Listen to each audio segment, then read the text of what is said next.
সিলেটে শ্রীলঙ্কার বিপক্ষে সিরিজের প্রথম টি-20তে বাংলাদেশ জয় পায়নি। ম্যাচটা হেরে গেলেও প্রাপ্তির খাতাটা যে একেবারেই শূন্য ছিল এমন নয়।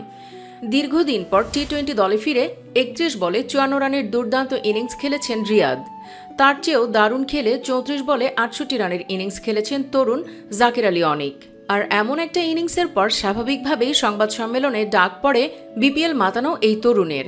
সেখানেই ঘটে অবিশ্বাস্য এক ঘটনা।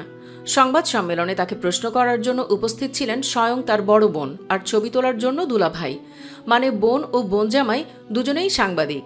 সংবাদ সম্মেলনে এমন প্রশ্নে শুরুতে আস্তে করেই আপু বলেছিলেন জাকির আলী।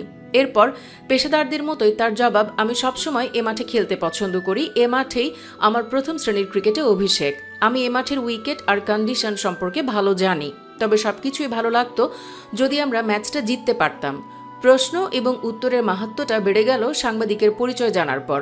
প্রশ্ন করেছেন খবরের কাগজের স্থানীয় প্রতিনিধি শাকিলা ববি, তিনি জাকিরের বোন।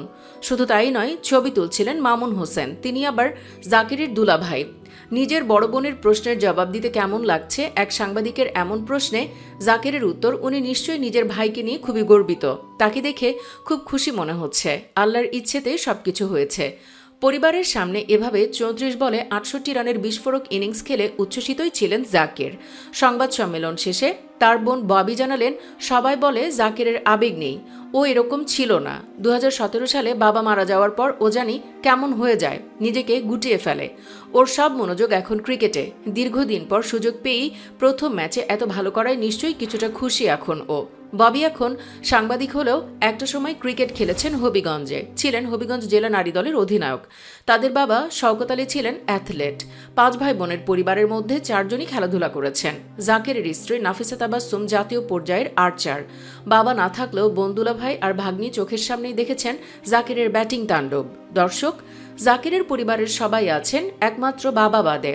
সবাই জাকিরের কীর্তি দেখছে, তবে যে বাবা চেয়েছিলেন ছেলে ক্রিকেটার হবে সেই বাবাই দেখতে পাচ্ছেন না। এ বিষয়টি আপনাকে কতটা ব্যথিত করেছে কমেন্টে জানাতে ভুলবেন না আপনার অনুভূতি। আর অবশ্যই ভিডিওটি লাইক ও শেয়ার করুন।